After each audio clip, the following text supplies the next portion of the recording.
Yes.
Yeah, Rohit, you can start. Hi. Yeah. So greetings for the day, everyone. Welcome to the Career Development Track as part of Power in the Future Summit by IEEE PES Young Professionals. I'm Rohit Rajmohan, the track lead for this particular track, the Career Development Track. And I'll maybe give a brief intro about myself. I've been an active volunteer of IEEE and IEEE PES for the past 5 years almost.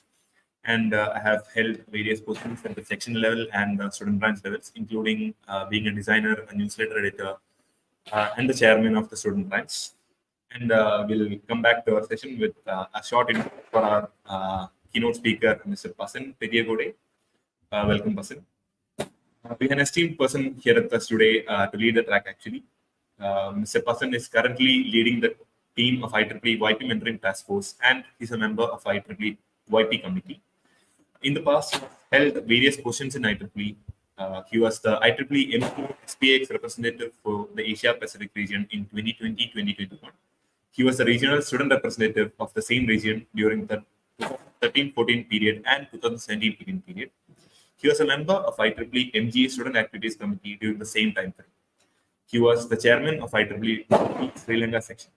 You might hear some noises from my background as it is a festive season this time of the year in India. Sorry for that. And coming back to person, he has a list of initiatives under his name. He has initiated a list of events and programs which include a section level benefit creation program for student retention in the IEEE Asia Pacific region during 2017-18 time. He is also founding chairman of Sri Lanka Section Student YP Congress in 2012. He is also the founder of IEEE Stud Pro Career Development Program under Student to Professional Transition portfolio in the Sri Lanka section. Now, coming to his professional background, he is currently a power engineer at Alstom Transport UK. He is also the co-founder of Yuga, a tech company working towards optimizing system performance through software. He's a certified management accountant in Sri Lanka and a chartered electrical engineer. So that's a short but a big intro to Mr. Pasan, who's leading the session today. Over to you, Pasan, and wishing everyone to have a great session from Pasan. Thank you. Thank you so much, Rohit. Should I think that it's Diwali over there and you should be enjoying a lot of sweets? In that case, I Exactly. wish we could be It's meeting in person rather than being on virtual. But thank you so much for that introduction. Good morning, good evening, good afternoon, and good evening, ladies and gentlemen, depending on wherever you are joining. For me, it's just afternoon, but yes, because we know that people join from different part of the world. I'm Pasan Petiagoda. I'm not going to say anything more than that because Rohit gave a more than enough long introduction. I represent the young professionals mentoring task force here.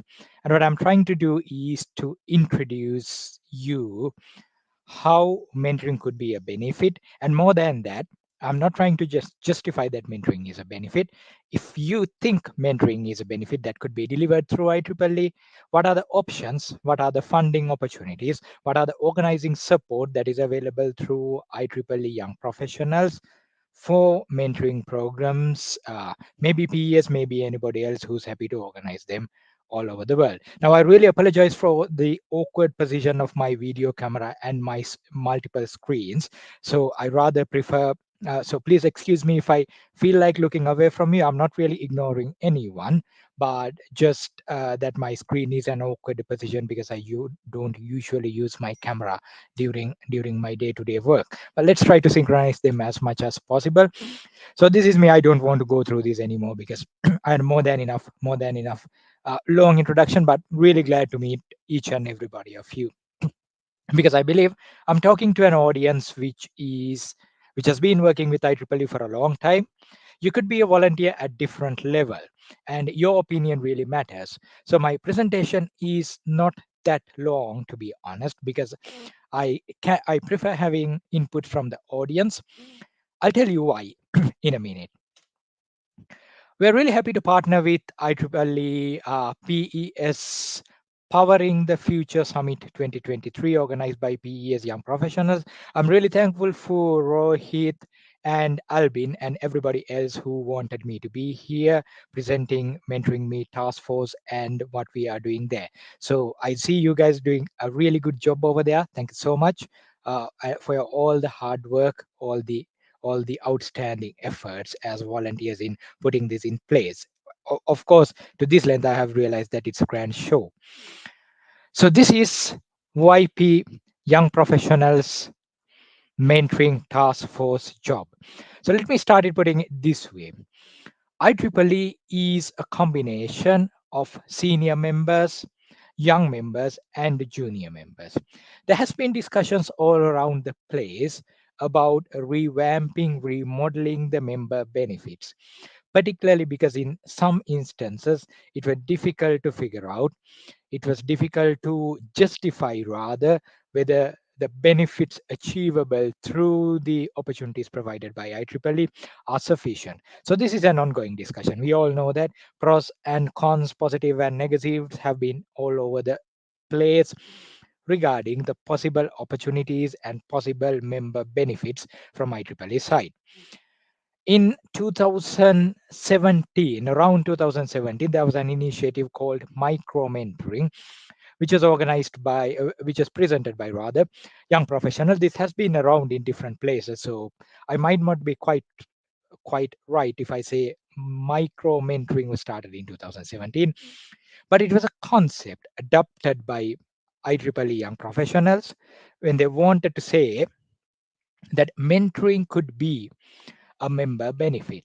And they brought in the word micro to it because it's practically not possible for somebody to track a membership. Um, I'm sorry, mentorship for a long time because mentorship is not something really professional which you obtain over a counter. So, for example, if the membership benefit is a magazine that comes to your house, the moment the magazine is delivered, the moment the content inside is satisfactory, it's done. But mentorship is not something like that. Mentorship a place where a senior member or maybe somebody whose experience worth being shared with a junior member, maybe a student member or a young professional, takes their time and effort to share their experience. So this is not a, how would I put it? This is not a material transaction. It's a human interaction. So there has been doubts all around the world for a longer time whether could this sort of a human interaction be really named as a benefit in IEEE. So that's where we chipped in. We thought we can make two people meet through a program, continuing the relationship thereafter as mentors and mentees is up to them. So we are not going to push it there after that point, but it's something we can do to introduce them so that they can, if necessary, continue the mentoring relationship thereafter. So I'm just trying to set the background as to why we are talking about mentoring. So when it comes to mentoring task force, our target is to operate around the globe and use the support of all available volunteers to organize mentoring events as much as possible. We collect feedback from them, and then based on the feedback forms, we try to shape, form, and continue the mentoring program. At the latter part of the presentation, I will show you how many sections, regions, and societies, affinity groups are working with us. PES being one of them. I can show you in a few minutes what we've been doing in Puerto Rico last week. But yeah, this is where mentoring comes to. So now let's pay attention towards the slides. This slide is a really simple example of what we are trying to say. Uh, what is our basic process line? For example, if you wish to have a mentoring program, first step would be to express interest to the young professional mentoring task force that you are willing to organize a mentoring event. So based on that, based on this presentation, we will be able to help you by developing a process. Oh, we are happy to support you in terms of how to organize a mentoring event, how to conduct a mentoring event, and we will be able to support you with forms of how we can support you on a mentoring program. And when the mentoring program takes place, we appreciate you coming back with your feedback. And we will use that sort of information that is coming through feedback in shaping the programs that are about to come in the future. So this is a simple workflow. It's pretty simple. We keep it simple as much as possible because we want to implement it around the world to the level best. And let's go through these steps one by one. I'm a bit new to the StreamYard platform, so I honestly don't know the possibilities of asking questions. I think Albin once explained me that it could be through social media or other channels which these being broadcasted on. So I will leave it to the organizers. Maybe it's Rohit or maybe somebody else to pick up the questions as and when they come.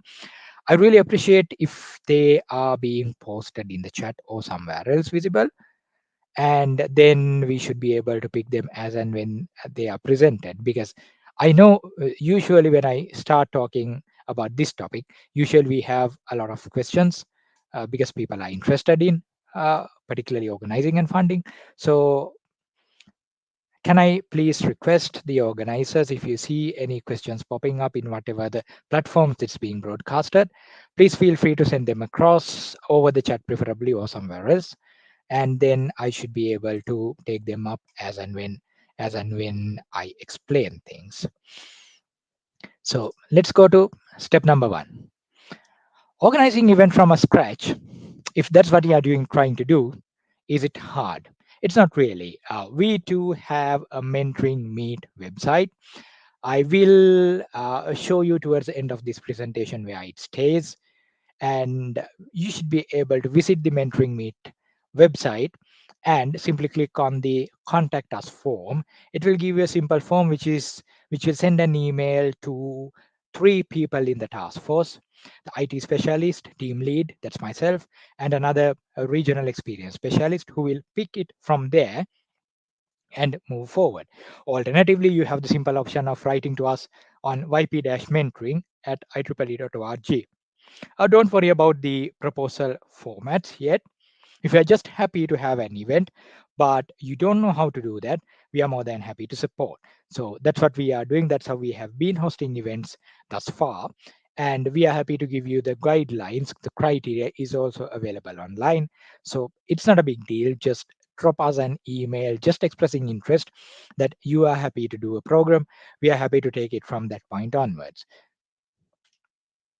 So once you have expressed your interest, we will talk to you in detail, usually over a telecon, or maybe sometimes we take a WhatsApp call, which is faster and easier to you. And we will explain the same thing. But just for the sake of understanding, I will tell you here in the kind of a bullet form what we can do. Let's say who can apply this funding: any YP affinity group or YP society chapter. So that's why I am here with partnering with PES, because any YP affinity group or YP society chapter is eligible to apply. Sections and society sections and sectional society chapters, and also sometimes student members are also allowed to apply. However, there will be a pre-screening by the regional experience specialist to understand the benefit to young members, because we want the programs to be beneficial to young members solely, or rather at least at the majority of the participation, or majority of the beneficiaries should be young members. This means final year group students, and maybe recent graduates and young professionals are our target audience. We are happy to go with students, but we have concerns on having this program just as a membership promotional event. So we are more towards promoting events which are for IEEE members who are maybe final year students, or let's say students who has been through their academic career and have some sort of an idea as to what sort of a job they are going to take, or recent graduates and young professionals, obviously. Eligible projects should be physically or virtually in the form of a meetup where mentors and mentees meet one-on-one. It's possible for a project to have multiple mentees per mentor, because we know that it's not practically possible to find a mentor per mentee. Uh, it can be a physical event or an online event. We usually recommend a maximum of 3 mentees per mentor.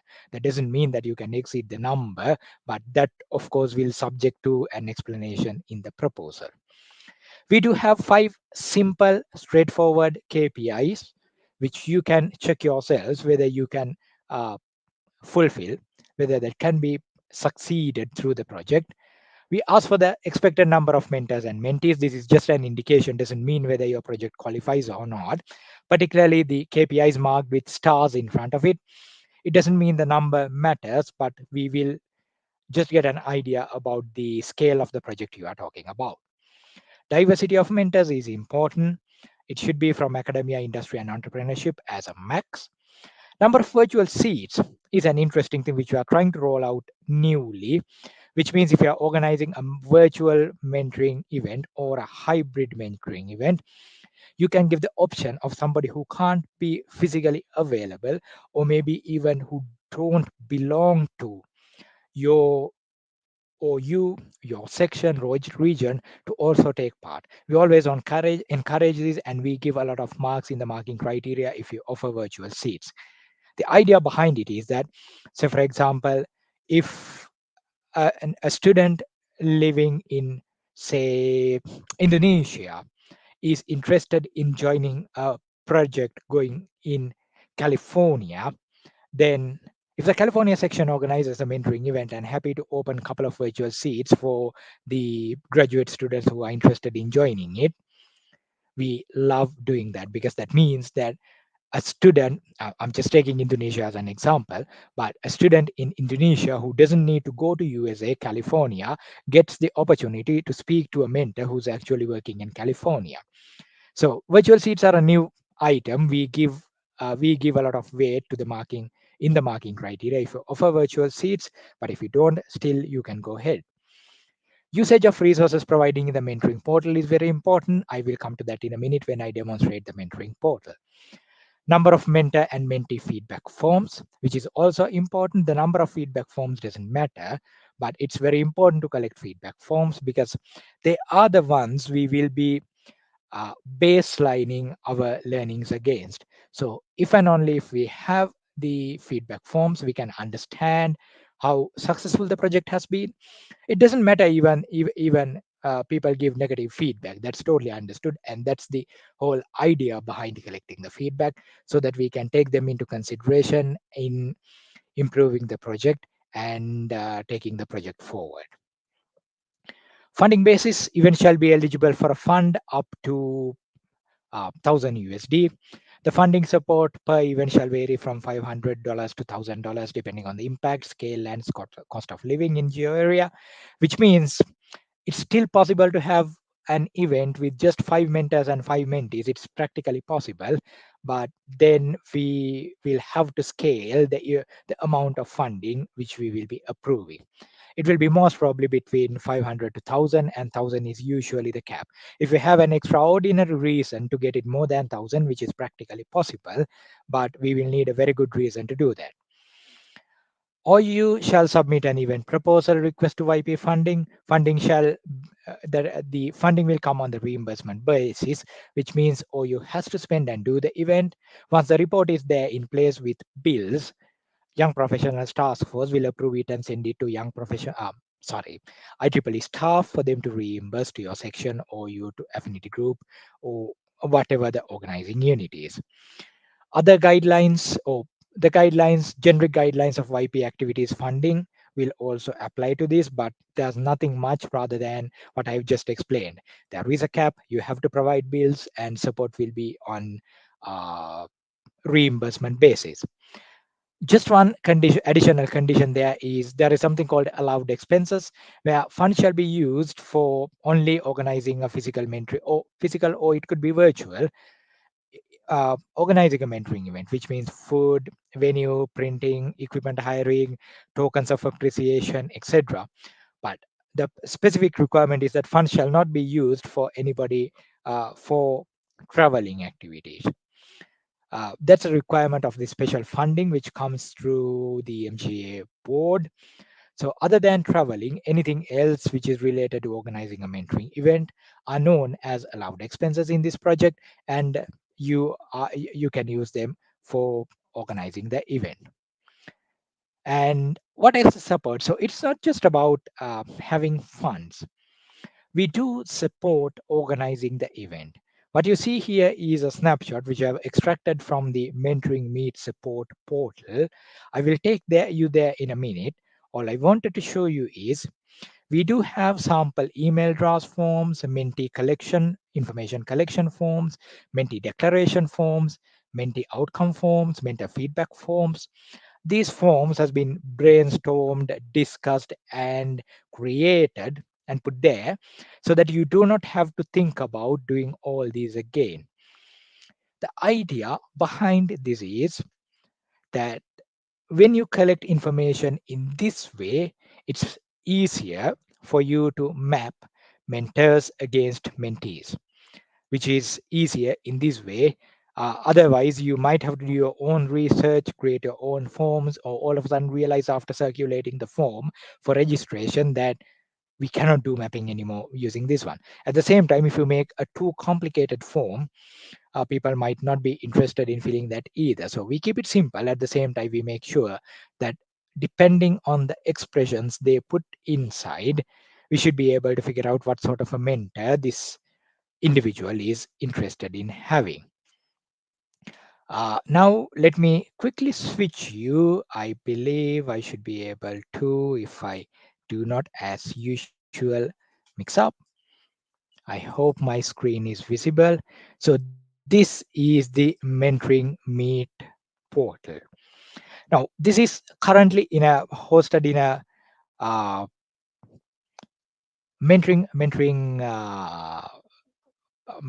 committee website, which will be soon transferred to the young professionals website. There is a technical say we are putting paperwork in place to migrate it to young professionals website, because it is a IEEE staff maintained website, to which when we are adding and removing things we need to follow a protocol, and it is in place. This will be soon in young professionals website, but till then you can still use them. And the interesting part is, and what I like to show is the MM resources page. As we just mentioned, the resources page will show you the resources available. Uh, the bottom section is the snapshot I just showed you. So all these forms, say for example, mentee information collection form. If you click on that, that will lead you to a Google form, which has already been created in place in a way that we collect sufficient information from mentees to understand what sort of a mentor they are looking for. So it's advantageous to use these links. It doesn't mean that you have to rely on these and not to use anything else, but we encourage you to use these so that it's easier for you to find map mentors with mentees. And also, if necessary, it's easier for us to support from our side, because the databases we have with mentors already align with the data being collected in this sort of form. So you have these forms over there. We have a couple of designs if you want to use, not the best I would say, but we do have our logo there, which is free to use in mentoring meet events, as YPPES has already done in this project. You do have a simple timeline, a proposed timeline, saying if you are interested in organizing a mentoring event, start from 3 weeks prior to the event, how it should be happening, what you should be doing, and links to each form. Already those forms are already being linked. They are giving a timeline for somebody who is willing to organize something from scratch. And now that I'm in the website itself, I will show you the contact us form too. There is a survey over there which we are happy for you to take up. There is an event calendar, and there is of course an forum slash discussion which has recently been added, to which we will add the articles from the ongoing mentoring events. So this is the contact us form. Simply fill this and send us a message, which will bring you to the which will bring an email to our inboxes, and we will be in touch in assisting you. So let's go back to the slideshow. So that's Mentoring Meet portal, which is free for you to use. And then I will jump into this is what we have done so far. We started this officially in early 2023, and then we established paperwork, framework, a grid task, staff level agreement, board level agreement, and finally established the fund with how the funds being used in July. And by November, we've partnered with what you see over there. Innovative Smart Grid Technologies was a conference which happened last week in Puerto Rico, and we partnered with IEEE Education Society, and those are society chapters, and we are more than happy to partner further with PES and any volunteer so that's why I'm here. Any volunteer who's volunteering in PES society chapter, say in a section, a region, or even a university or any other affiliation, if you are happy to organize a mentoring event, we are more than happy to do that. Region 3 already organized an event, Region 9 organized an event, and that's it for now. Within these 5 months from it's been 4 months from July, and two regions came up organizing their events. I think RNR and RNYP definitely completed them. Region 3, I'm not honestly sure whether they completed yet or not. From sections, we have Lebanon section working with us. Sri Lanka section completed their event. We do have UK and Ireland section who's doing their project on 18th in Sunderland University. And so these sections, regions have been partnering with us thus far, helping us in organizing mentoring events. So when they organize a mentoring event and when they bring feedback from their events, we keep on collecting their feedback forms, we study their feedback, we make it a statistical report which will go back to the IEEE board of directors, uh, giving them an idea as to what sort of outcomes they have from the mentoring events which we have been organizing around the world, and particularly what mentees think regarding the mentoring events. So that outcome will help us to understand whether could mentoring be a really beneficial benefit rather to the members or not. So this is basically, I think I took about half hour of my time, which is usually my presentation time. And yes, we do have, uh, well, maybe the designations here are not really correct. I'm really sorry, because by the time we created this set of slides, both Kathleen and Roger were candidates, but that's not the case anymore, that you know, but I keep it aside because I'm not here to promote anybody. But you can see that almost all the IEEE leaders, I have a couple of which the team needs to put there in a design, but they do acknowledge, they appreciate mentoring projects, and we believe in the time to come, if we are successful in the project, we should be able to elevate the project to a higher level and take it up from that point onwards. So that's it from my side of the presentation. I'm happy to take you through the portal again, explaining you how you could use it, particularly about registering the event and how the calendar works. But before that, if you have any questions, clarifications regarding what's being presented thus far, I'm happy to take them now, or maybe when I take you through the portal, I should be able to explain them at the same time.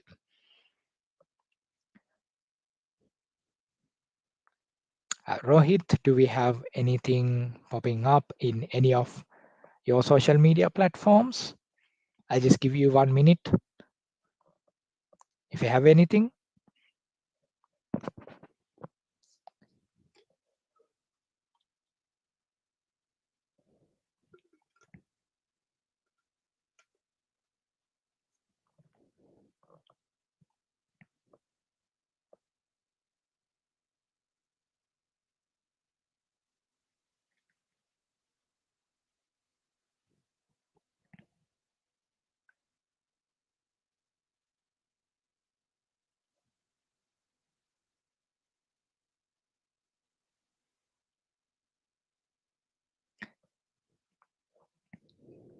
So my assumption is there are no questions uh, thus far, but uh, I would like a confirmation from the organizer side whether do you really looking into it. That's more than happy. I can start moving forward.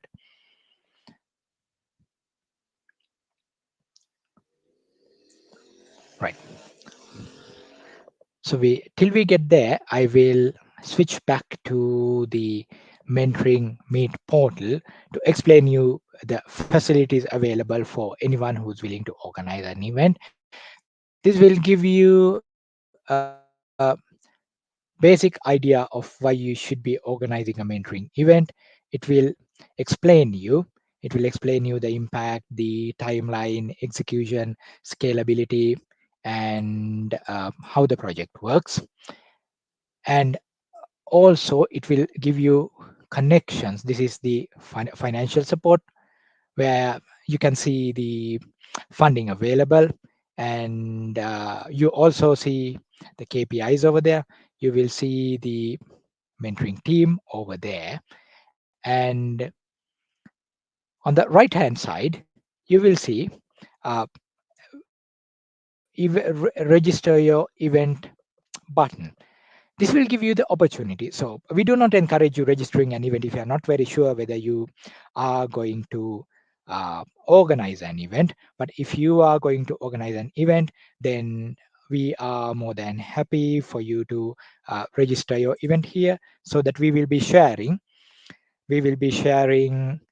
uh, the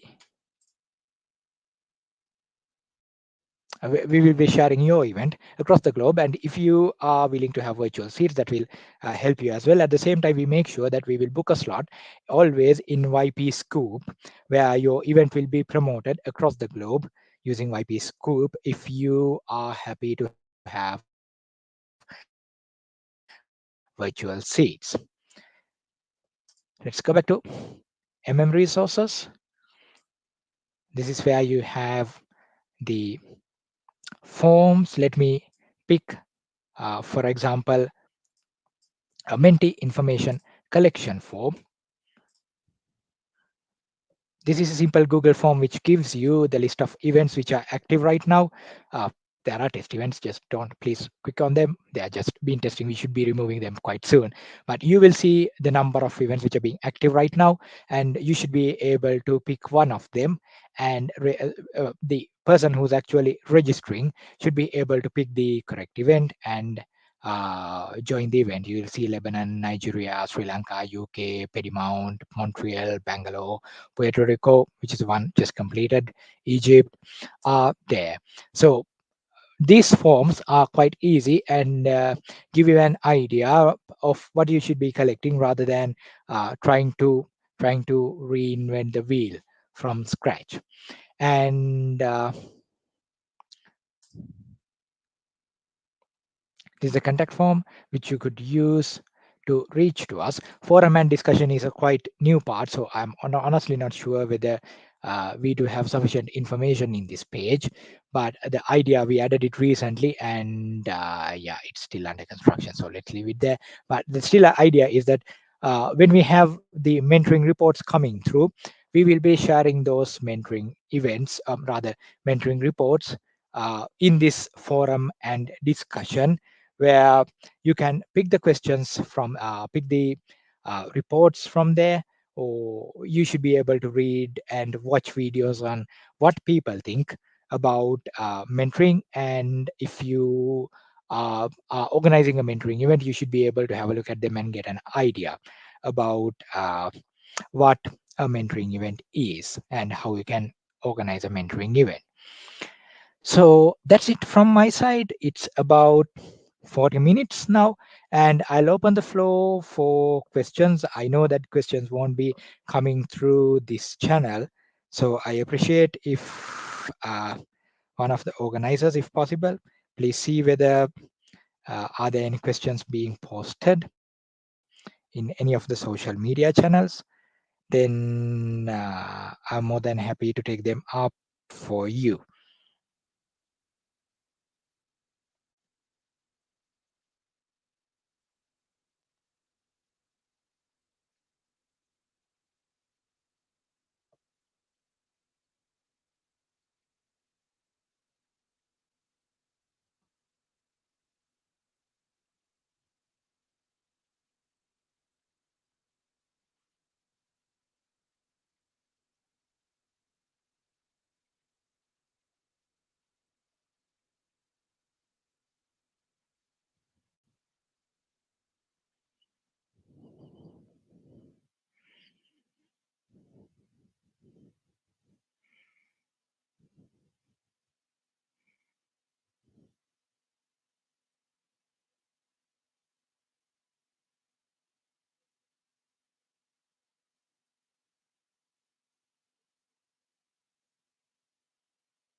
Right, then, ladies and gentlemen, I think we do not have any questions, or I'm just trying to figure out whether did I not pick any questions you have been posting there? So please give me a moment while I go through.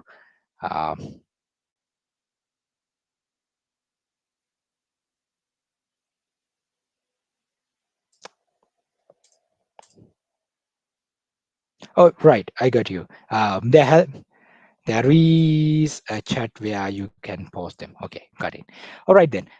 So this is it from my side, and please feel free to apply for, if you are happy to organize a mentoring event, feel free to reach us and let us know how we can be of help. Just like the events I've just shown, the fund will be available for next year as well. uh, we will be closing this year's events in the first week of December, so they won't be available thereafter. But if there are any events that's being organized in next year, we are more than happy to accommodate, and we are more than happy to support those events. And please feel free to join us, talk to us, and let us know how you would like to uh, organize a mentoring event. So let me show you the last slide, which gives you the URL for the, not good with sharing screens right here. So I'll show you.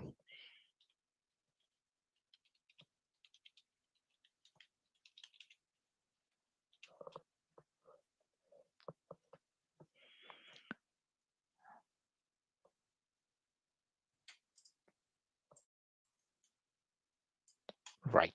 Okay. So you will have, it's cmte.ieee.org/mentoring meet, and yp-mentoring at ieee.org is our.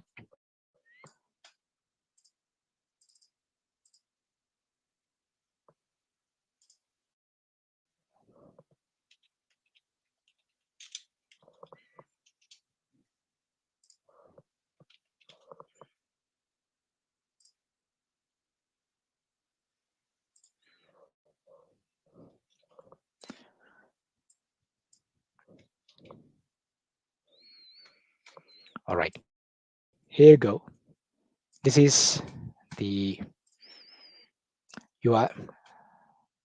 The URL is cmt.ieee.org/mentoring meet, and yp-mentoring at ieee.org is the email address.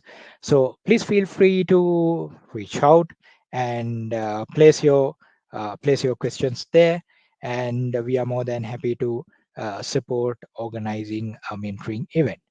So that's it from my side, Rohit.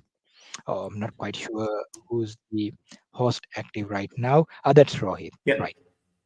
Thanks, Rohit. I'll leave it to you. If you have any, if we have any questions, we are happy to take it from here. Or actually, that's it from my side. Thank you, person. Yeah, thank you, person, and all of those who attended. So, if you have any further doubts or anything, any questions or any feedbacks or any suggestions that you want to share to us or person, you can reach out to IEEE PES YP. And thanks once again for joining the session. And yeah, once again, thank you, person, for such a wonderful and insightful session.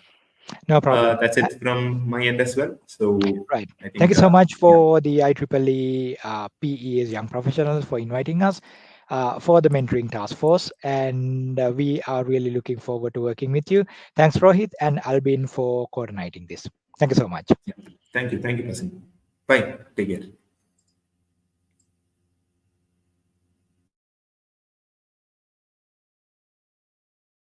So with that, we are ending the session. Thank you for joining once again. Have a great day.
Award recipient.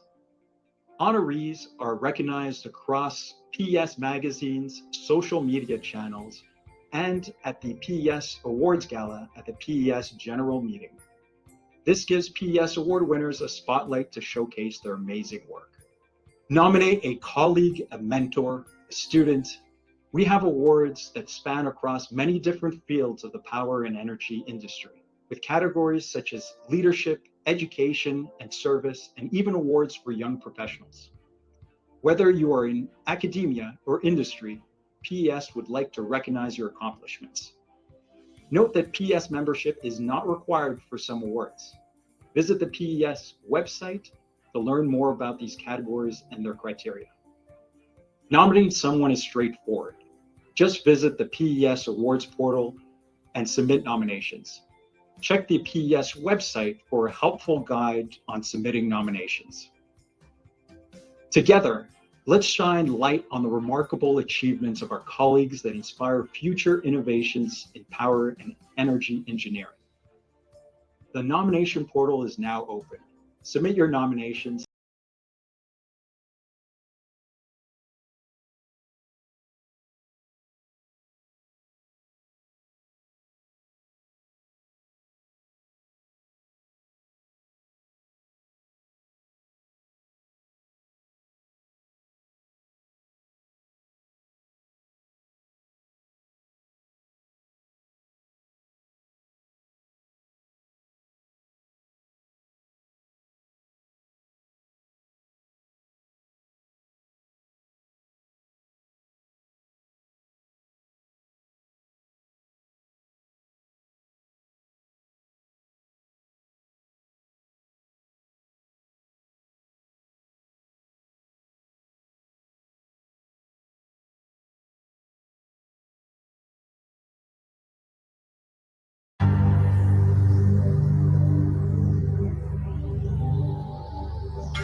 The world is changing, and so are today's power engineers and their professional society.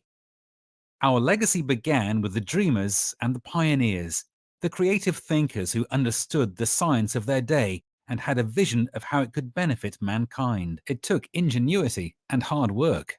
More than a century ago, the power and energy industry emerged to transform the world. Pioneers brought electricity to millions. Early experiments gave way to a dramatic growth of the power and energy industry and gave birth to a huge and complex man-made technological infrastructure. There is little doubt that today's world is beyond the wildest dreams of our ancestors, and to meet the challenges of the future will continue to demand innovation.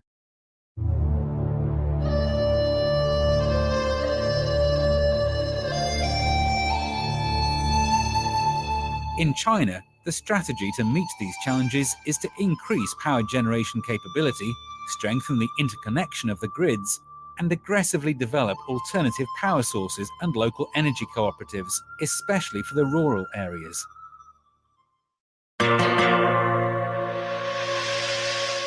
With the 2008 Olympics in Beijing, China has been on the world stage.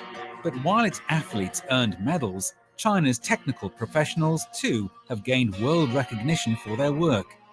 And the IEEE, as a global organization, has facilitated an environment in which Chinese scientists and engineers have made contributions in collaboration with colleagues all over the world in the development of technology and industry standards. While groundbreaking power and energy research is underway at China's technical institutes and universities, the country itself is engaged in an active campaign to conserve energy and use it efficiently. Thanks to China's many fine universities, there has been a steady supply of capable graduates who have contributed to the development of the world's power and energy industry. The IEEE Power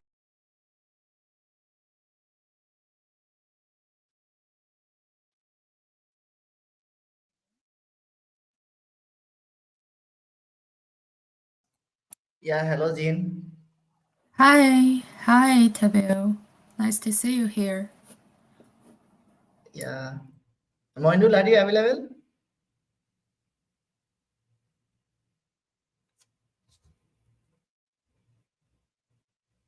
Well, just a quick check. So, basically, what I do is I will do a presentation related to resilient microgrid, right?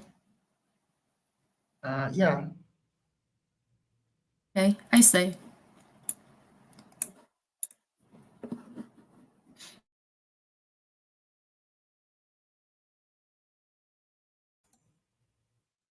Hi, Jin. Hello. This is Mehul. Hi, Manu. Nice to see you here. Thank you.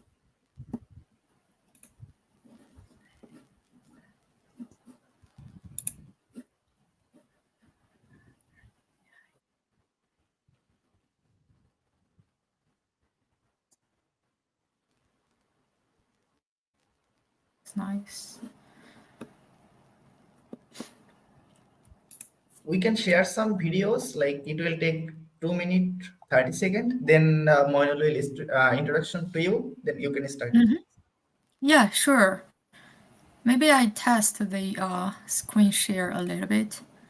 Let's see, Okay. share the screen. Yeah, you can check. Is it perfect? You can. Okay. Yes, You it is see okay. my Yeah. screen? Yeah, Okay, good. great. I am Great. sharing the videos. Yeah. Okay. Yeah, so I stopped.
Should I start?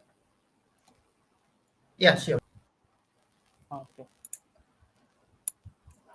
Assalamu alaikum and good evening or good night or good morning or good afternoon to everyone who is around in the world or seeing us or listening to us. So today I am your lecturer Muhammad Moinul Islam. and I'm going to hosting this Powering the Future Summit 2023. Step into the realm of the Power and Energy Society, where we invite you to the profound keynote session titled Microgrid Solutions for Resilience and Sustainability. So, in this session, we have our keynote speaker. Without any delay, I'm going to our keynote speaker, Jin Zhao. She is an assistant professor at Trinity College, Dublin. She is the Alexander von Humboldt Research Fellow of Germany. She was a research scientist at the University of Tennessee, USA. She received the BE and PhD degree from the Shandong University, Jinan, China, all in the electrical engineering. In 2015 and 2020, respectively, she was an outstanding reviewer of the IEEE Transactions of Power Systems and IEEE Open Access Journal of Power and Energy. She is an associate editor of IET Generation, Transmission and Distribution. She is the chair of IEEE Task Force, AISR. Her research interests include power system resilience, transmission and distribution system restoration, optimal operation of highly renewable energy integrated systems, resilient microgrids, and machine learning. So now I'm going to our keynote speaker. So now the floor is yours. Thank you. Yeah, thank you very much for the warmly introduction of Memnat. So probably I will share my screen, and can you clearly see the screen now? Yeah. Okay, brilliant. All right. It's my great pleasure to be the keynote of the session for the microgrid solution for the resilience and sustainability. I'm actually doing this topic in at least the recent 3 years because the development of our power grid side, the highly penetration of distributed renewable resources, and the challenge from the climate change side. So today I'm gonna present something about our recent researches about how to build the resilient microgrid, and specifically we bring in another extremely hot topic, AI technique, and I'm gonna introduce you guys how could we use the artificial intelligence to help us build the resilient microgrid?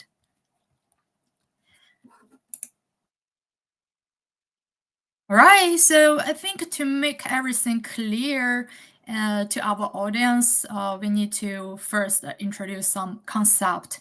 The first one is, of course, the artificial intelligence. What is this about? What is the core technique of that? And secondly, I will introduce you what is the concept and what is the meaning of the resilience of power system. And finally, we're gonna combine these two aspects together, and I'm gonna tell you how could we apply the artificial intelligence technique to help us build a resilient power system and a resilient microgrid. All right, so first of all, I guess a lot of us might be familiar with the concept of AI and also deep learning, machine learning. Actually, the concept of AI is extremely broad, and it can conclude everything, and this technique could apply any interested aspects. But basically, the artificial intelligence concept will contain the concept of machine learning, and the machine learning concept contain the deep learning. And what to make the artificial intelligence technique extremely hot and popular in recent years is basically because of the development of deep learning technique. So in today's presentation, when I mention about any machine learning or artificial intelligence techniques, I am specifically refer to the deep learning technique as well as the deep reinforcement learning technique. Okay, but how could we think about that to apply the AI technique into the power grid and the microgrid field? Maybe we could turn the time back a little bit into 2016. this year we have something amazing produced. It's called AlphaGo. And the AlphaGo, created by Google DeepMind, is designed to do Go game, which is really authentic and old Chinese game that has already existed over 2,000 years.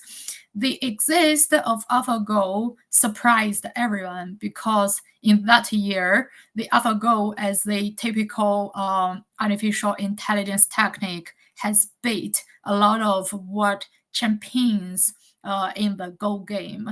And the Go game is actually very complicated to play, and sometimes it is because it's so complex. Sometimes we thought that, well, it's very hard for any machine to play it. We need to have a little bit of intelligence to do things, right? But it is amazing that AlphaGo is created for this game, and it shows such a strong capability to beat all the worldwide champions. If you look at this table, you're going to see how complex this game is. And actually, artificial intelligence has been existed for decades. And initially, there's something called Deep Blue designed for the chess games. But as you could see that the complexity for the Go game and the chess game is not in the same level, right? And the AlphaGo technique based on deep learning technique has successfully achieved the decision-making process when playing the games. So this reminds to the deep learning technique, and I'm gonna just give you a brief introduction and give you a glimpse about how this technique looks like. And the deep learning technique is actually mimic our human brain.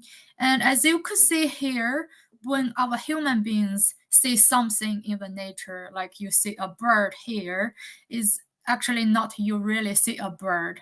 You say, what you see is the shape, the captures, the features, the shapes, the colors, and the light to your eyes. And your vision part of your body has captured all the signals through your eyes. And this kind of signals will be further bring to your brain, which has a lot of neurons, and then further proceedings all the informations. And finally told you what you see is a bird. It's not a dog, not a cat, it's a bird, right? So the deep learning technique with a very initial structure, which called the deep neural network, it looks like this.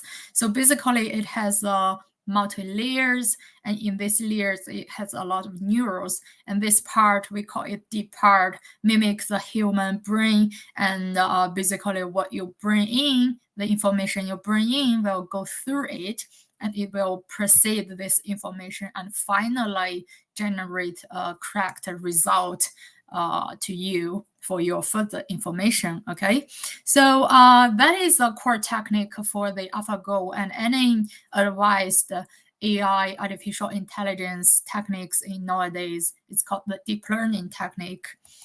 So considering this technique is super helpful and a super success in the Go games, and we began to think that sure, this technique can be applied in the power system side, because in the power system side, we have something similar to playing in the Go game. We also have some environment. We also have to make some decisions in a sequential process, which make it pretty much similar to the Go game decision-making process. So we start to think, probably this advanced and fancy technique can be applied on the power grid side and further help us to handle some intractable issues that has existed for decades, but we has not totally solved it yet. Okay, so that is a story about the AI and why we think to use AI in the power grid side. And the second concept I'm gonna introduce you is the concept of resilience.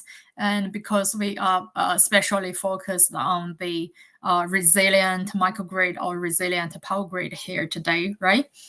Okay, so the resilient concept, in the resilient concept, we will specifically focus on a kind of events. It's called low probability but high risk events. This kind of events, such as extreme weather conditions, cyber attack, or other events, will seldomly happen in the power system side. But as long as it happens, it will bring a huge impact for us. Okay, so what is the resilience defense process like? You could look at this figure here. Normally, our power grid will running in a normal operation status, and you could recognize the y-axis as the available electricity in the power grid side, and the x-axis is the time. Okay, so in a normal operation condition, our power grid works well and everything is brilliant, and we have enough electricity here, and it has a stable operation status. But suddenly something happened. It might be a big disruption from the unexpected events, and it might be some storms or hurricanes bring some damages to our power grid side. But anyway, when the disturbance happened, it will largely affect the available electricities in our power system side, and the available electricities will sharply goes down like this. Okay, and during the event process, the damages are still there, and we can't do anything. So available electricity goes down like this, and finally we need to do something to bring the power system or the electricity back to the normal operation status again. This red curve will be the natural process when a unexpected event hit our power grid. And what we do is we need to enhance the resilience of the existing power grid, right? So what we do is we're trying to bring the lost state, the losing electricity back to some normal operation status, even though there are something unexpected happened in the power grid side. So ideally, we could flat the curve here, like the blue dotted line here. In an ideal way, we could do something to maintain all the available electricities in the power system side, even though something happened and even though there are some damages to the power grid. But in the practice, it's normally not this ideal way, right? So we could do something to bring back a little bit electricity, not all, but it will extremely helpful during the event process, especially for some critical consumer side like hospitals or fire stations. Okay, so the concept of resilience will be shown like the black curve here. It means something happened and something could go really bad, like the red curve here. And even though we cannot bring the available electricity to an ideal way, like shown in the blue curve here, at least we could do something to bring a little bit electricity back, and this part of electricity will be extremely helpful to help us protect the critical loads. So this is the concept of the resilience. All right, so by now, I think we have already made the two parts of information clear. The first one is artificial intelligence have a great potential to help us deal with some complex situations in the power system side.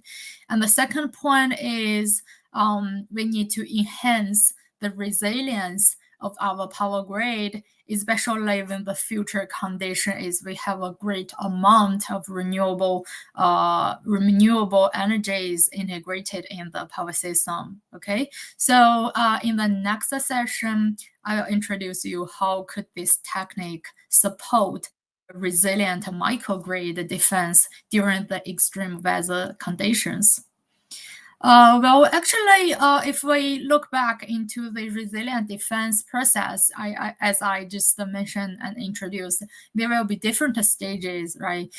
You're gonna consider there is some pre-event process, which means the extreme weather has not hit the power grid yet, but you're gonna know it will happen, and something gonna happen, and some damages might be happen. So a brilliant idea could be, oh well, I know this gonna happen, so probably I will do some pre-event preparations to improve the capability of the power system defense the possible extreme event and the possible damages. Okay, so we call this stage as a pre-event preparation. And in this stage, what we do is we cut the original system into different microgrids. And as a small-scale microgrid, you will have an improved control ability for each part of the subsystems. And another benefit is because you have cut the original system into some unconnected subsystems. So the future probable damages in one microgrid will not impact other parts. So it means even though future might have some damages, other parts of the power grid will still work well and be not impacted. So that is our first microgrid solution for improving the resilience to cut a big system into islanding microgrids for the pre-event preparation process. And then after the pre-event preparation process, we're gonna go to the second stage. We call it the mitigation stage during the event. This stage refers to the process when the event is hitting the grid.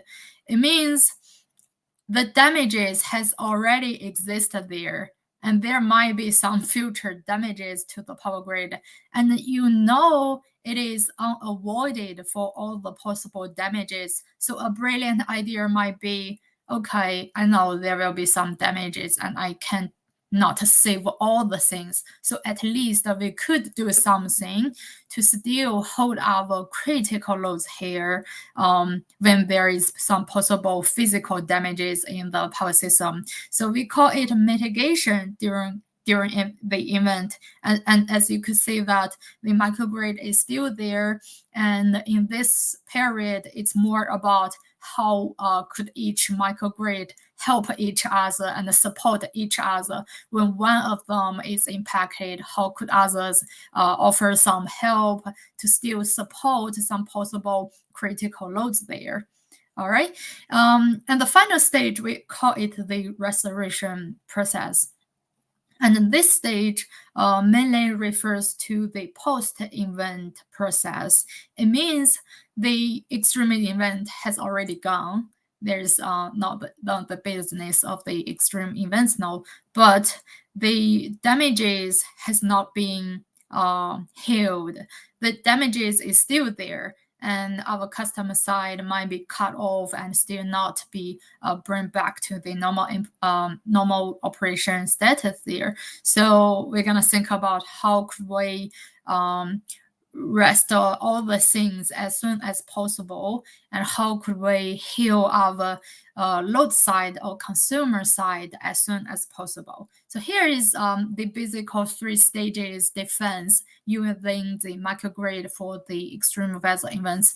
And in today's presentation, I will especially bring you to the middle event stage, which means the mitigation during the event process. It is a relatively complex period compared with the other 2 stages, because in this period, you're gonna not only consider the complex physical constraints from the microgrid side, you will also consider some impacts from the weather side, okay?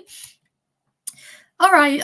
So first, I think we could start from introduce the whole structure of the electricity. Of course, I guess most of our audience shall be expertise in the electrical engineering and especially the power industry.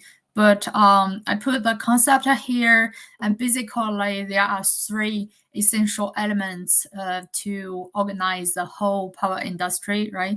The first one is a power source. It is used to generate electricity. And the second one is a load side, like us, is the consumption, power consumption or electricity consumption side. We do not generate any electricity, we consupt the electricity, okay?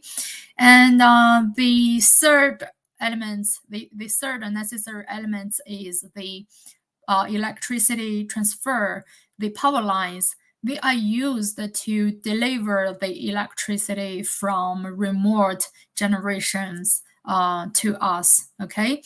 So basically in a power system, what make you can use the electricity is you're gonna always find a path from the source side to the load side, right? So as long as you need electricity, you need to find a path to link you as a consumption side to the power generation, the source side.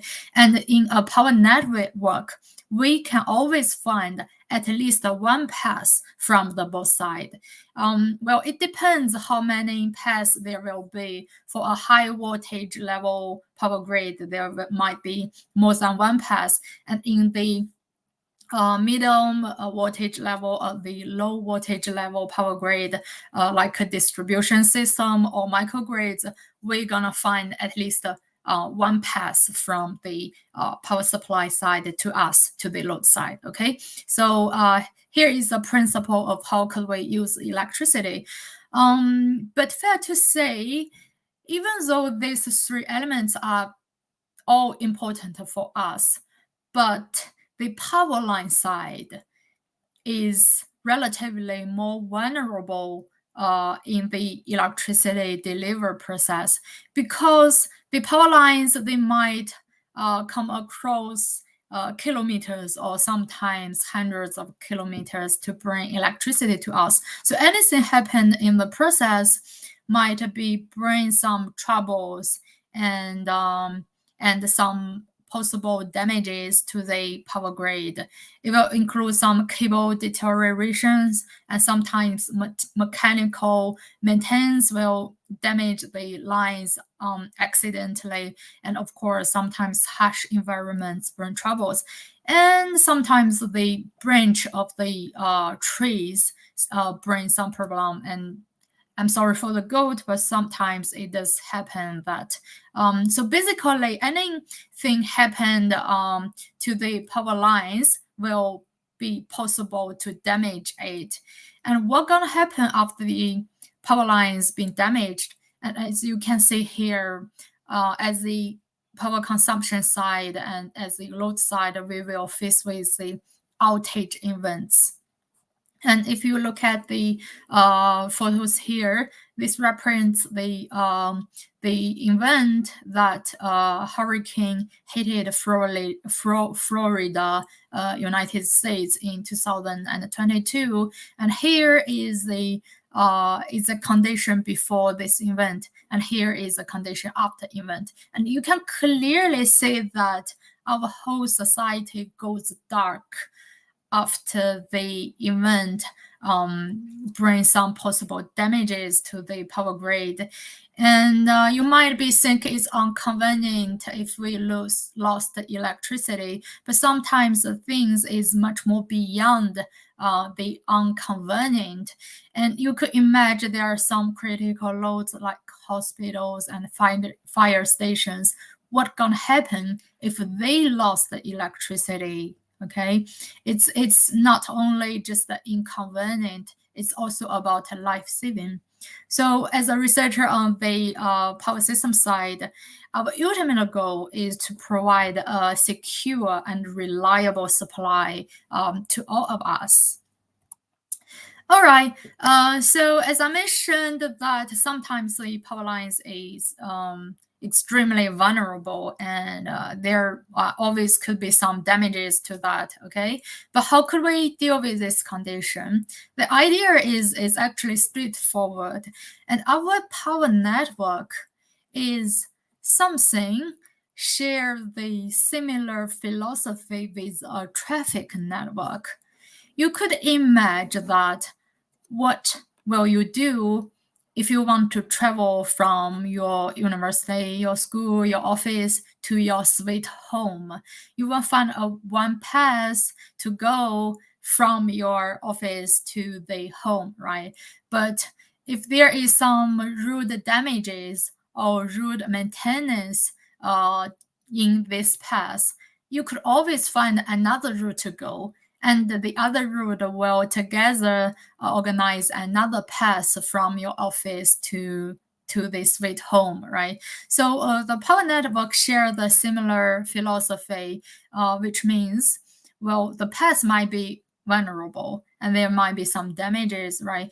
But as long as there is a damage, you could always find other paths by reconnect other power lines to always maintain there is at least one path from the load side to the generation power supply side.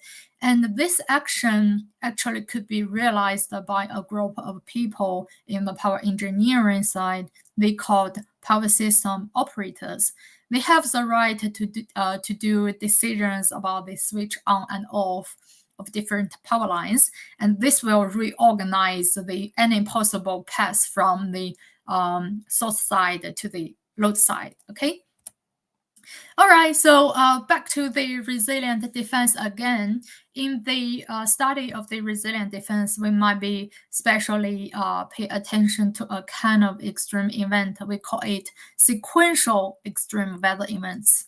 This kind of events, such as hurricanes or storm, will bring a sequential damages to our power grid. So it's not a hit and run process. It's a sequential damage process, which means you need to do different step-by-step decisions to protect the power grid side in a long time horizon. I'm gonna say it's extremely challenging for the operators, even though we have already made it clear that the idea for any possible damages, the solution for any possible damages is straightforward, that we could always find another path. But the reality is much more complex, because during this situation, the operators, they will not only consider the complexity and the physical constraints from the power grid side. They might consider the possible actions of the extreme weather conditions, and they better have a brilliant ideas about what's gonna happen in the future.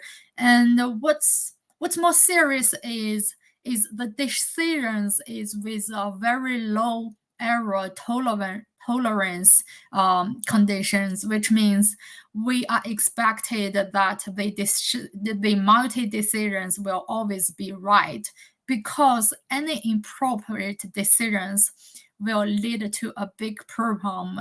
There will be hundreds, thousands, or millions of people out of electricity if an inappropriate decision is generated. Okay.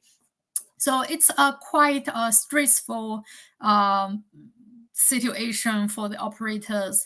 And I'm gonna say that even a very experienced operator is hard to do this, to give a always proper decisions in a long time horizon process. So under this situation, we again think about the artificial intelligence technique, because it has a great issue analysis capability to help us deal with complex situations. So we might think to bring the deep learning, deep reinforcement learning technique help us to do this kind of decisions.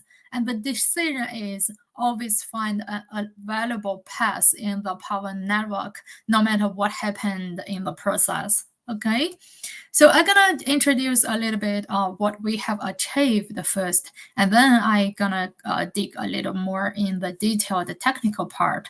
So as you can see that we finally created some smart agent, and what the smart agent could do is, look, here we have a little power system, and you could see it's maybe a networked microgrid here, right? And there are gonna be some storms or hurricanes hitting the power grid, and there might be some different tracks during the process and bring a sequential damage to the power lines. And let's take this path into example. And as you could see that the hurricanes now is coming, and first it's landed in the line 2, and line 2 is damaged.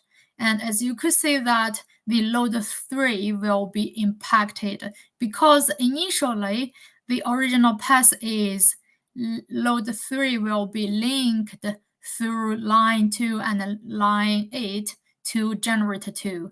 And that is how it could use electricity, okay? But the damage of the line 2 cut off this path. So under this kind of situation, our smart agent tell us that, well, maybe it's a brilliant idea to reconnect line 1, because as long as you reconnect line 1, you find another path to link load 3 to generator 1. So even though line 2 is damaged, you can still use electricity because there's still available path here. So similarly, in the stage 2, the hurricane will gonna continue damage line 6 here, and the agent tell us it's brilliant to reconnect line 4 because load 4 will connect it to generator 1, and it could continues the supply of electricity. And in the stage 3, line 5 is damaged, but it does not impact any load because all the load are linked to the power supply side, so there's no action need to be taken. I'm gonna say that the agent is super smart. It's not only because it can generate a proper decision for the current step.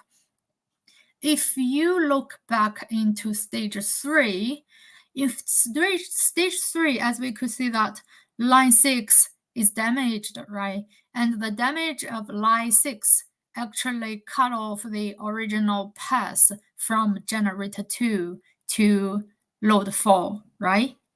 But if you take a look at line 5, we might have more than one result, more than one solution to solve this issue. Because if you reconnect line 5, it's also another available path from the generator 2 to load 4. And in this case, load 4 can still use electricity. But our agent does not choose to connect line 5. It chooses to connect line 4. And here is a reason for that. If you continue have a look at stage 3, you're going to find that the line 5 will be damaged in stage 3. So if you reconnect the line 5 at stage 2, it means you have to put extra effort to cut off line 5 and reconnect line 4 again in stage 3. So our smart agent has already recognized it. So it recognizes a condition in stage 3, even though the stage is stage 2 now. So that's why I told you that the agent is very smart, because when it makes a decision, it does not only focus on the current situations, it has a future vision for what's going to happen in the future and consider the future decisions to make a smart decision, even for the current stage or the current steps. Okay. All right, so that is what we've done about this part of work, and that is just to give you a glimpse of what what will the agent finally achieve. And to achieve this, we actually based on two kind of artificial intelligence techniques. One is called a generative advanced neural network. It is unsupervised model-free method, help us generate some data to further train the smart agent. And the second part is called the deep reinforcement learning. And as I mentioned that it is a combination of deep learning, which is quite powerful and useful to handle complex situations, and plus the reinforcement learning to make a Markov decision-making process. And we built some platforms to realize it. And basically, this platforms is pretty much similar like when you play a game. We have an agent here. The virtual agent will generate some decisions, and these decisions will put into the environment, and the environment gonna tell you is this decision a good decision or not. And through an interactive training process, our virtual agent will gradually learn what is a good decision and what is a bad decision, and finally generate some good decision. And here is a whole methodology. As I mentioned, that first we use the generative advanced neural network technique, and this is to enhance the training data. And the training data is refined and put into the deep reinforcement learning process. And we train the virtual agent here, and finally it's ready to be extracted out to help us generate some decisions. And the decision is how to make the critical loads survival during extreme events. And just to give you a look at the performance of these techniques, and as you can see that first we use the AI technique to enhance database, and here is the electricity generation of solar power, and the figures in the left-hand side is the original database. We directly put this database into the AI technique, and we did not tell the technique anything, any features, right? But the technique could automatically generate and enhance the original database, will capture all the physical features of solar electricity generation. And as you could see that what it captured is in the daylight time, there might be some generations, and in the nighttime, there might be zero electricity generations. And similar to the wind power generation and also the power damage situations. I've mentioned finding another path a lot, and our brilliant solution to defense extreme weather is straightforward, right? Always find another available path in all the possible damages in the power grid side. But if we stand on the perspective of microgrid, you're gonna see that change the path is actually all the microgrid change the shapes, and they could be extended and they could be shrinked. And using this kind of action, all the microgrid could be survived during the extreme weather conditions, and that is how all the critical loads could still hold, even though there are some possible damages to the power grid side. Okay, so this is all about the detailed technique in the recent studies about how could we use this advanced AI technique help us enhance the resilience of the microgrid, which has the renewable energies as a domain power supply inside. And if you have a future interest, that you could go to this publication. It will give you more detailed technical description and how it will be in a large scale system with a lot of networked microgrids. Okay. All right, so I guess that's all for my presentation today. And once again, we use the microgrid technique, and we use the AI artificial intelligence technique to help us defend the extreme weather events like hurricanes and storms. And use this kind of method or solution, we will protect the available electricities for our consumers, and this will extremely helpful in the future conditions when maybe 100 percentage power supply is dominated by the renewable energies. Okay. So I guess that's all for my presentation about the microgrid solution for resilience and sustainability today. So yeah, any kind of questions is welcomed if you have some further considerations. Thank you.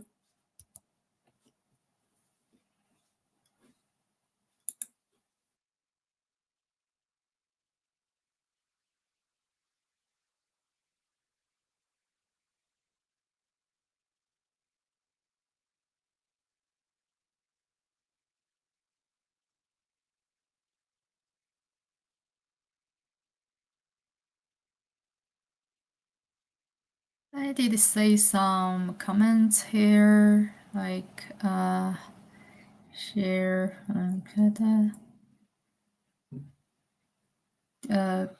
say. Oh, it's something from Ahmed, and possibility to have the presentation slides. Well, I guess I could try, but part of the information is because I have put this kind of content into a module in Trinity, so it might be some previously information protection contents here. But if you would like to email me or something, I will try my best to publish something I could publish. Okay.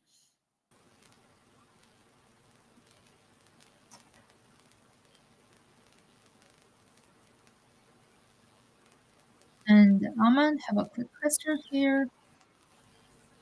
Yes, please go ahead.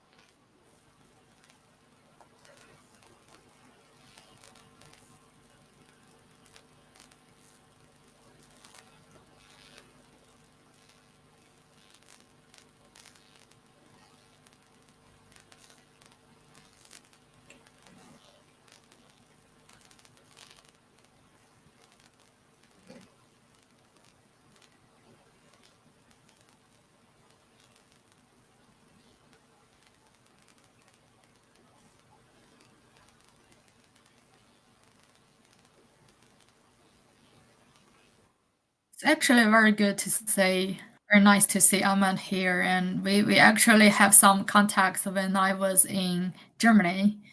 And he is also a Humboldt Fellow in, I guess, Aachen University.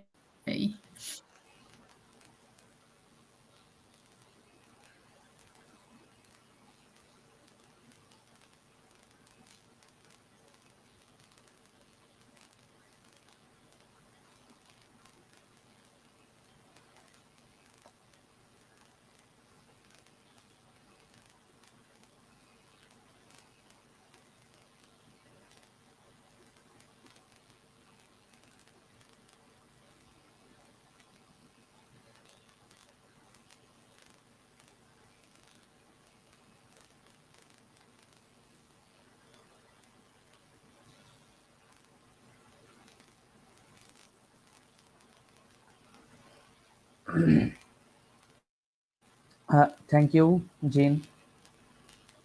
Uh, it was a great session indeed. Yeah. Oh, yeah. So Aman has. Can you give a brief background on how the microgrid problem is presented as graph? I'm not showing you. Yes. So the microgrid here, well, as you might know that we have different topology considerations for different levels of power grid, okay? So normally for a high voltage transmission system level, you're gonna have a mashed graph, which means there will be different passes from the source side to the load side. But for the relatively lower voltage level distribution systems, the topology requirement or the graph might be radial, which means they extended like a tree. Here's the source, and there are some kid nodes. So the microgrid I've mentioned in today's presentation is transferred from the distribution system. So which means in this part of work, our microgrid needs to maintain a radial graph in all the topology change. But well, it depends.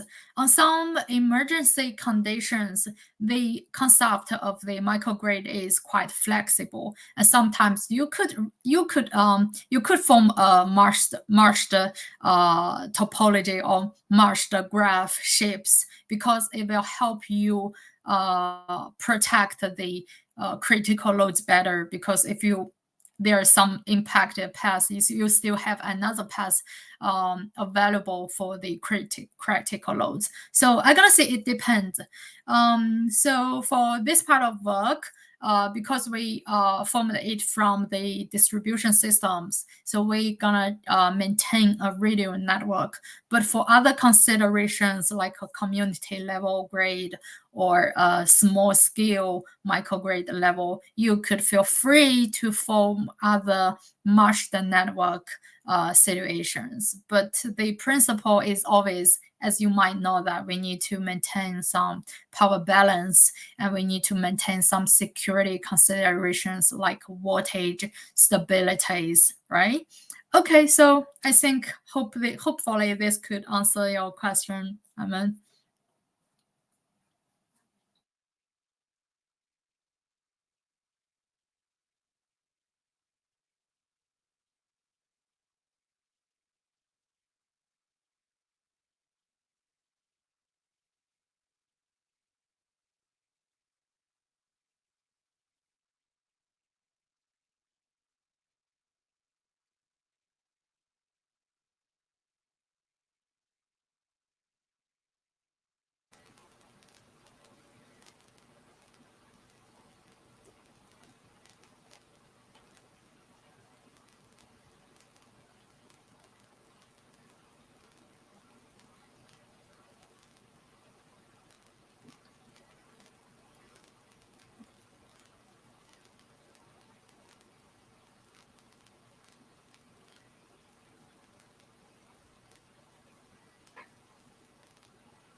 All right.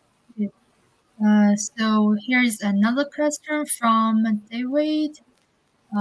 Is the resilient enhancement you explained only applicable for network system and not for radio systems? So if so, what can we do for such a enhanced risk?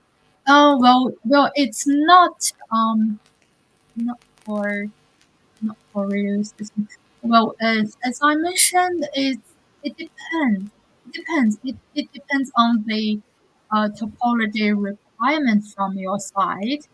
And in this part of work, what we're trying to do is we need to always maintain there is a routine to link the critical loads and to the generator side. Okay, so it doesn't really care about the whole structure of the, is it a mashed network or a real network?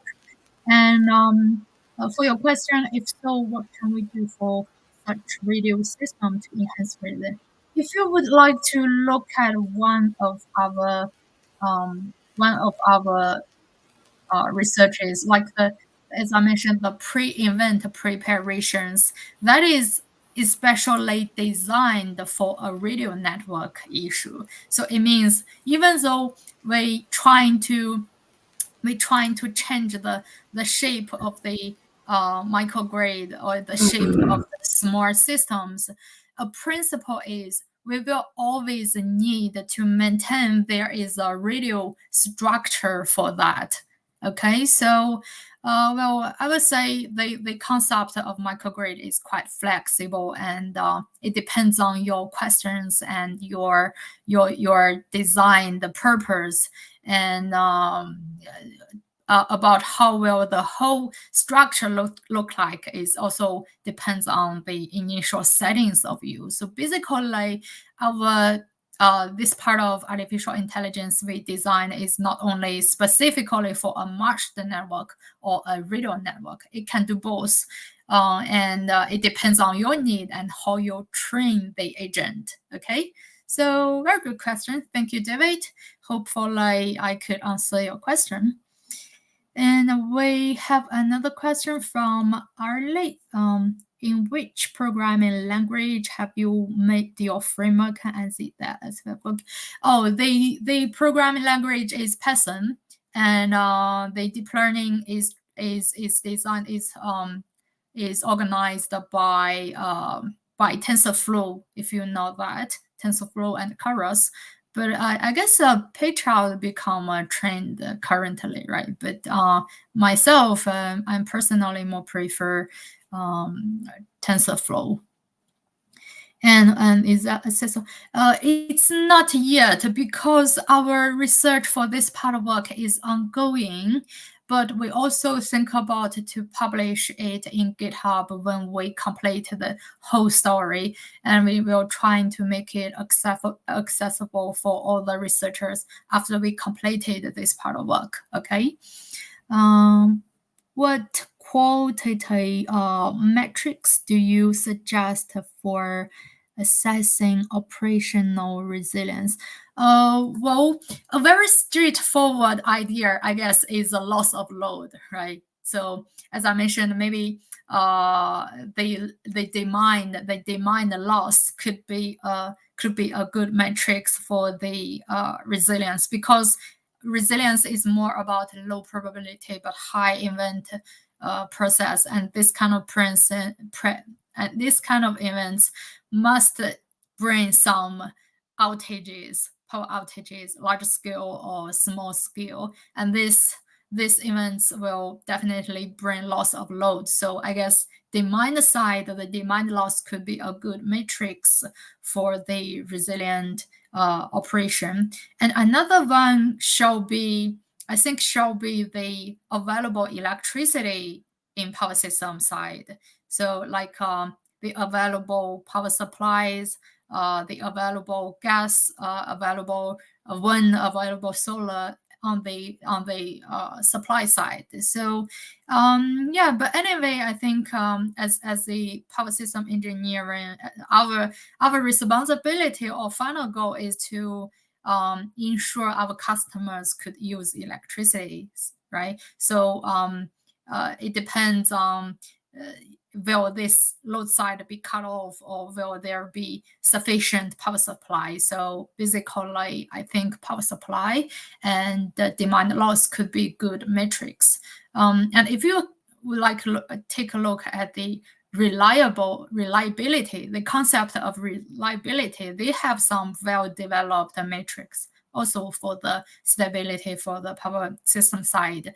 Even though the reliability and resilience has a little bit difference, but I think we could take some reference there, and maybe there are some similar metrics could be useful for the resilience side. Okay. And here is a following question. What action do you believe that has more impact? Switching or it's the question is very good, but actually switching is part of microgrid operation. But I guess when you talk about the microgrid operation, you might refers to the dispatch of energies, right?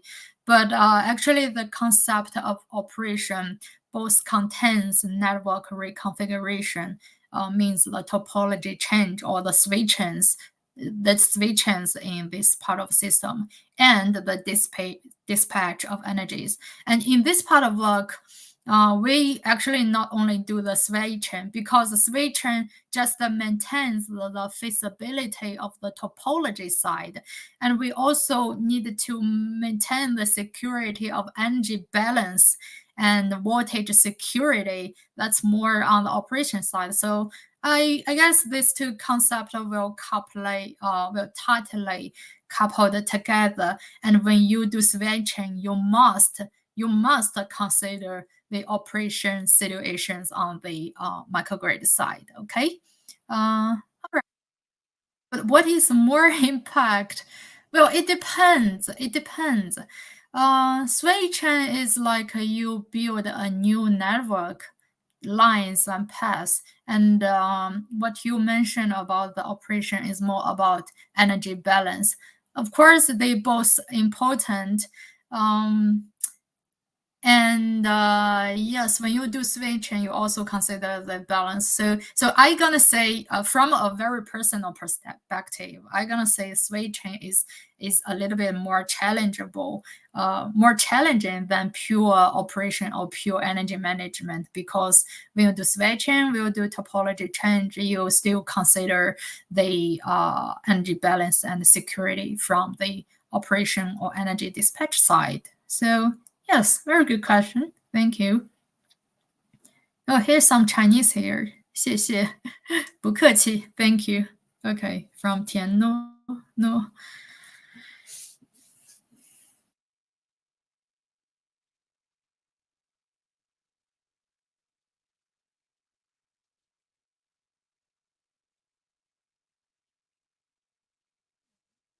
Bio audience, right? Here is a CD quote from Malaysia, and Muhammad from Nigeria, and Ashik,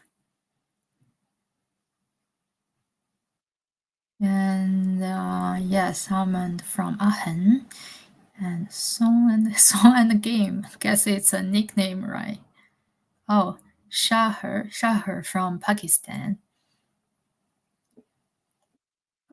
Some following between switch and relocation, and I'm not so sure about the switching allocation. I guess you means the remote switches allocation and the DJ allocation, right? I guess you mean that switching relocation and DJ. Well, it's very hard to give a conclusion to say which one is more important, because as I mentioned a million times, it depends on the question. And it's actually a very general question, right? If you have like 100 switches there and you have 10 distributions there, how could you judge like which allocation is more important? Okay, but I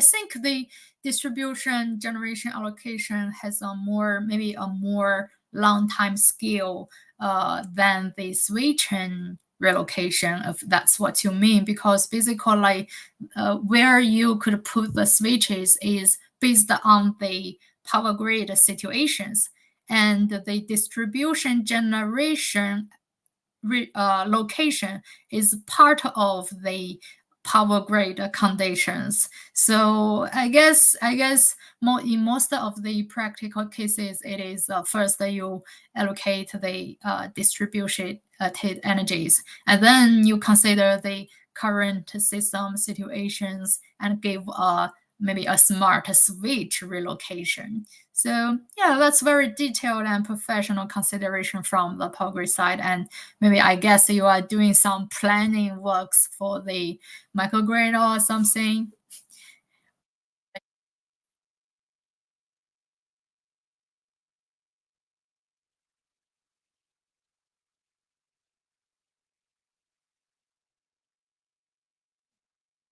You read our audience countries, maybe.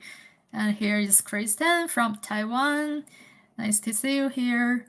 And Meftahu from Bangladesh. Hope I pronounced correctly.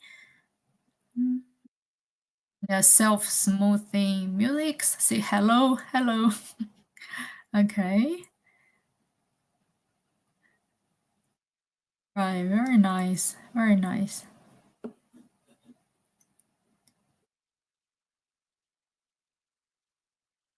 Thank you guys so much to attend the present today. And we are holding the future, right? I'm actually, oh, here we have some, we have Estudiando, hope I pronounced correctly, from Mexico. Very nice place.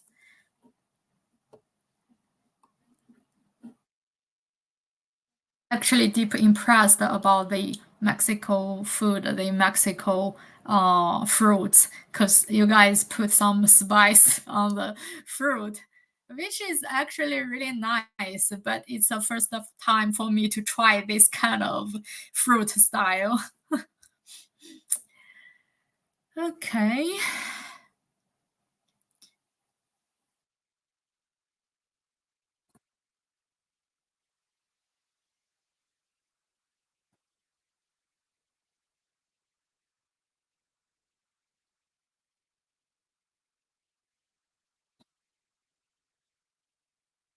Maybe I talk something back to our concept today. And, this section is about the resilient or the microgrid solution for the resilience and sustainability. And I'm especially bring hot topic, artificial intelligence in this aspect.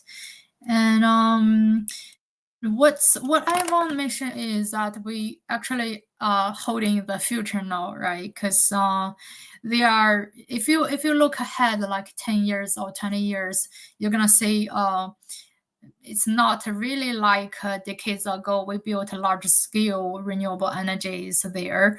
A lot of new renewables will be exist as a distributed generations there, like you will build a rooftop solars, this kind of stuff. And this small scale local distributed generators make the concept of microgrid especially important, because when you have a power supply in the local process, then you could form a microgrid to support yourself. And this kind of islanding small cute subsystems will naturally have the more capability to defend some extreme weather situations, because you can manage it by yourself, and you could do some smart decisions inside. And yes, that's a pretty much important concept bring to the IEEE Young Professional Summit this year. And I do hope that it will give some insights for you guys to consider doing something on the microgrid side, artificial intelligence side, to further help us perform more renewable energies in our power industry. Okay. If you are expecting a PowerPoint, it might hard to happen, but I could give you maybe a PDF version if you don't mind. Is okay, always spicy. Okay, nice. Ask your contact. Oh, I didn't put my contact information there. I guess our chair has already put my informations on some flies, maybe. Okay, how could I see the person here? But okay, join. Probably I could join in the chat and put my maybe email address there. Did I put my? No, I'm so sorry that I forgot to put my email address. But yes, just add it here.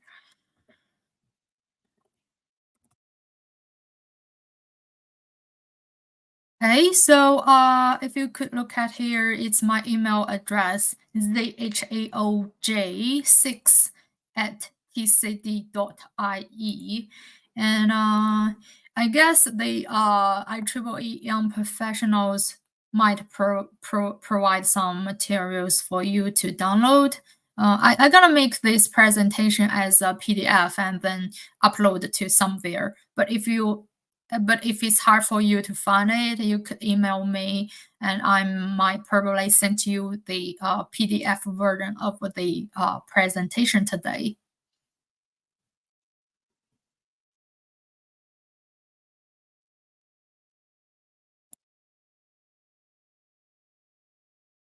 And Mona,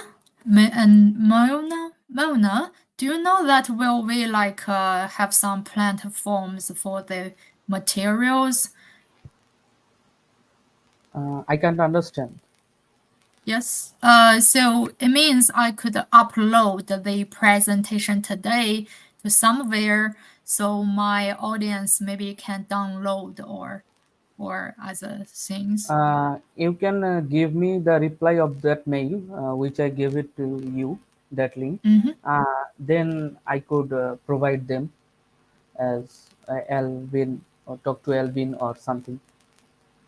Okay, sure. So for all our audience who has interest for this presentation, maybe keep an eye on the IEEE Young Professional platforms, and we could provide some download links for you to get the presentation today. But once again, if it's hard for you to get it, just email me. I could directly send you the PDF version of it. Okay.